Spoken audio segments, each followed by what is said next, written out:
Bro, kama unashinda mtaa, ukisema kwamba huna mtaji, anza na kitu kimoja. Mwili wako. Gym sio show off.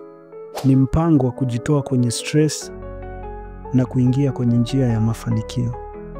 Number 1, kujenga afya. Afya ni mtaji wa kwanza.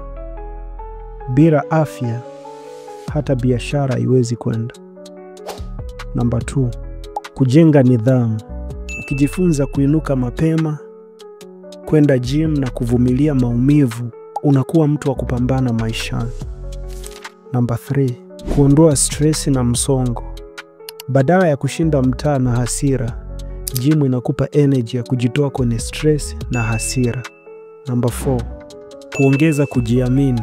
Unajiona ukibadilika, unajua unaweza kubadilisha maisha yako pia. Number 5, kuanza biashara.